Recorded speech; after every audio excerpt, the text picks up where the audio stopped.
حضرت ابراہیم علیہ السلام نے اللہ رب العزت کی طرف سے عین الیقین ملنے کے بعد اپنی پوری قوم کو اللہ تعالیٰ کی توحید کی دعوت پیش کی، مگر قوم بتوں کی عبادت پر جمی ہوئی تھی۔ انہوں نے حضرت ابراہیم علیہ السلام کی دعوت کو ماننے سے انکار کرتے ہوئے آپ علیہ السلام سے جھگڑنا شروع کر دیا اور آپ علیہ السلام کو اپنے معبودوں سے خوب ڈرایا دھمکایا، مگر آپ علیہ السلام نے اس وقت پہ بڑے صبر و تحمل اور استقامت کا مظاہرہ کیا۔ جب حضرت ابراہیم علیہ السلام کی دعوت توحید کو قوم نے ماننے سے انکار کر دیا تو آپ علیہ السلام قوم کو توحید کا سبق سکھانے کے لیے موقع کی تلاش میں تھے۔ آخر کار قوم کا عید کا دن آیا تو آپ علیہ السلام کو موقع مل گیا، لہٰذا جب قوم اپنے معمول کے مطابق عید منانے کے لیے شہر سے باہر جانے لگی تو انہوں نے حضرت ابراہیم علیہ السلام کو بھی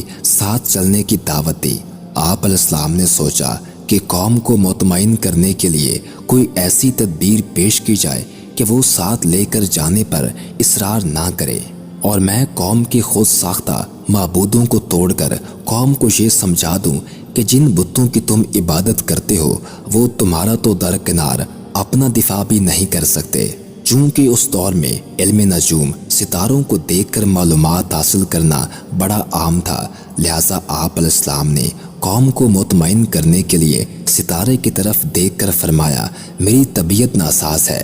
فرمان الہی ہے۔ پس ابراہیم علیہ السلام نے بڑے بت کو چھوڑ کر باقی سب بتوں کو ٹکڑے ٹکڑے کر دیا تاکہ وہ اسی بڑے بت کی طرف لوٹیں۔ حضرت ابراہیم علیہ السلام کی قوم کے لوگ جب عید منا کر واپس لوٹے تو سب سے پہلے اپنے بتوں کی عبادت کے لیے بت خانہ میں گئے اور اپنے معبودوں کو ٹوٹا ہوا دیکھ کر غصہ میں آ گئے اور کہنے لگے کہ کس نے ہمارے معبودوں کی توہین کی ہے۔ ان میں سے جن لوگوں کے سامنے حضرت ابراہیم علیہ السلام نے بتوں کے خلاف کارروائی کرنے کی قسم کھائی تھی، انہوں نے کہا کہ یہ کارروائی ابراہیم علیہ السلام کی ہو سکتی ہے کیونکہ وہ ہمارے معبودوں کا دشمن ہے۔ سب نے کہا اچھا اسے پکڑ کر لوگوں کی نگاہوں کے سامنے لاؤ تاکہ سب لوگ اسے دیکھیں۔ جب ابراہیم علیہ السلام آ گئے تو قوم نے کہا، اے ابراہیم، کیا آپ نے ہمارے معبودوں کے ساتھ یہ حرکت کی ہے؟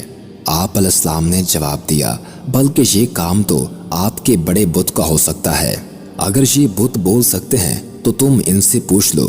یہ سن کر وہ کہنے لگے، اے ابراہیم، تمہیں تو معلوم ہے کہ یہ بت بولتے نہیں ہیں۔ ابراہیم علیہ السلام نے کہا، کیا تم اللہ کے علاوہ ایسی چیزوں کی عبادت کرتے ہو جو نہ تو تمہیں نفع پہنچا سکتی ہیں اور نہ ہی نقصان؟ افسوس ہے تم پر اور تمہارے ان معبودوں پر جن کی تم اللہ کے سوا عبادت کرتے ہو، کیا تم عقل سے کام نہیں لیتے؟ قوم نے آپس میں یہ طے کر لیا کہ اب ابراہیم علیہ السلام کو خاموش کرنے کی ایک ہی صورت ہے کہ ہم انہیں بھڑکتی ہوئی آگ میں ڈال کر جلا دیں تاکہ دنیا کے لوگ ان کی بے بسی کا اپنی آنکھوں سے نظارہ کر لیں اور ہر شخص کو معلوم ہو جائے کہ جو بھی ہمارے معبودوں کی توہین کرے گا ہم اسے اسی طرح دردناک سزا دیں گے۔ آخر کار قوم حضرت ابراہیم علیہ السلام کو نظر آتش کرنے کے لیے ایک عرصے تک ایندھن جمع کرتی رہی۔ جب ایندھن جمع ہو گیا تو اسے آگ لگا دی،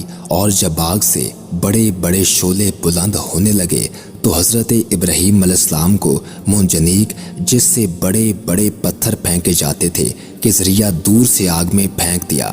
حضرت ابراہیم علیہ السلام کی قوم نے آپ علیہ السلام سے بتوں کی توہین کرنے پر انتقام لینے کے لیے آپ علیہ السلام کو جیسے ہی آگ میں ڈالا تو اللہ سبحانہ و تعالیٰ نے آگ کو فوراً حکم دیا کہ اے آگ، ابراہیم علیہ السلام کے لیے سکون اور سلامتی والی بن جا۔ آگ اللہ تعالیٰ کے حکم کی تعمیل کرتے ہوئے فوراً حضرت ابراہیم علیہ السلام کے لیے سکون اور سلامتی والی بن گئی۔ اس طرح اللہ تعالیٰ نے حضرت ابراہیم علیہ السلام کی حفاظت فرمائی اور آپ علیہ السلام کے خلاف قوم کی تیار کردہ سازش کو ناکام بنا دیا۔